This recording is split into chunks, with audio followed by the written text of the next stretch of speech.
Before we begin, make sure you are subscribed to After the Sirens and, well, leave a comment below about which lesser-known wartime survival tactic you want explored next.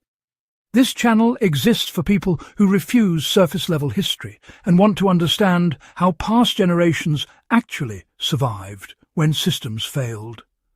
What you're about to hear is not a myth, not a gimmick, and not a weapon-based solution. It is a psychological and environmental defense method developed during World War II that still works today, because, honestly, human behavior has not evolved nearly as much as technology has.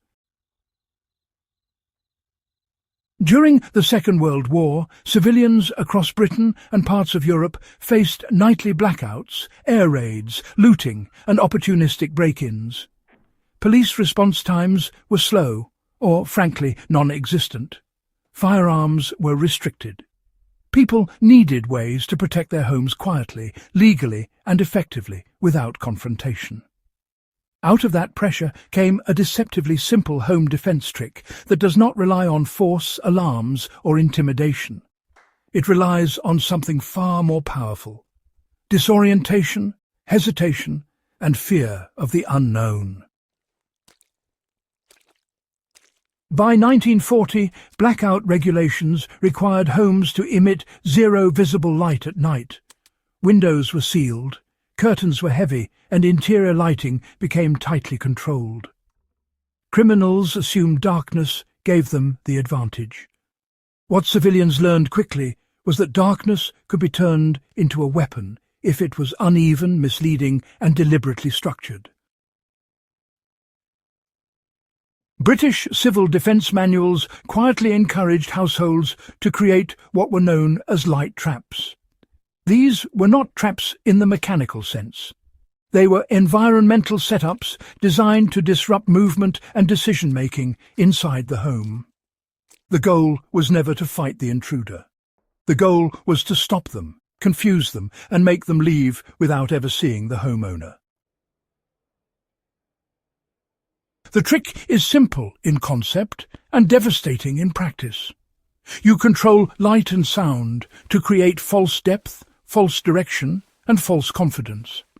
Instead of illuminating your home evenly, you allow one controlled source of light to exist behind the intruder while the rest of the space remains in shadow. This reverses visual dominance. The intruder becomes visible while the homeowner remains invisible. Human vision is poorly adapted to sudden contrast shifts. WWII civil defense researchers understood this. When a person steps from darkness into a space where light is behind them rather than in front, their pupils constrict, depth perception collapses, and movement slows instinctively. They hesitate. That hesitation is the victory.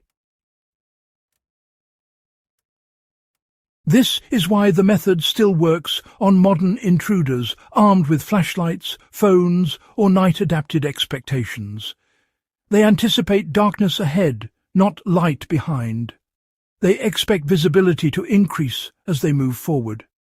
When the opposite happens, confidence evaporates. A common setup involved a single shaded lamp placed low in a back room or stair landing, partially blocked so it cast indirect glow rather than direct illumination. The hallway leading to that room was kept completely dark. Rugs were removed.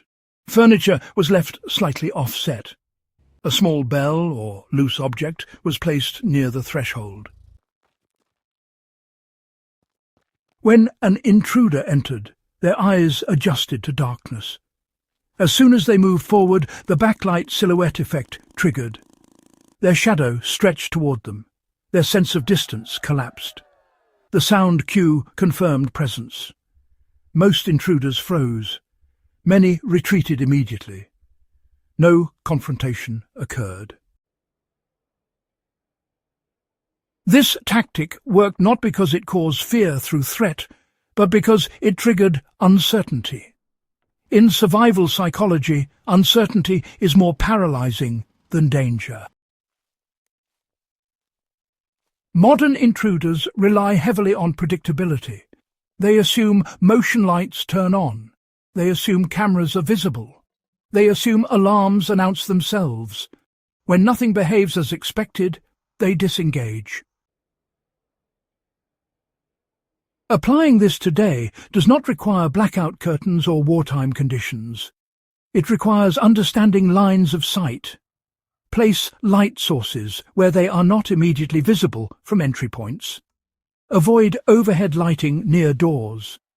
Keep hallways darker than rooms beyond them. Use warm, indirect light rather than harsh LEDs. Sound cues should be subtle, not alarming.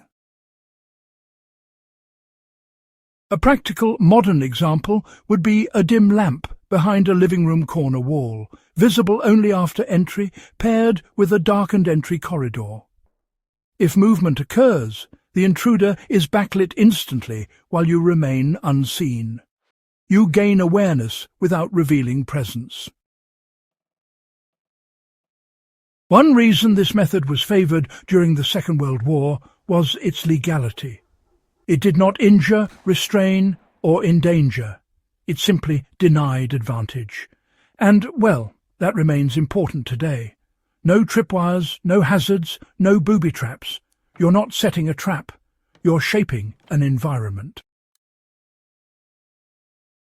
For survivalists and historians alike, this represents an often overlooked principle of defense control space, not people. After the war, society really moved toward visible security. Bright lights, locks, alarms, and, eventually cameras created this belief that deterrence had to be obvious. Subtlety, well, that was abandoned.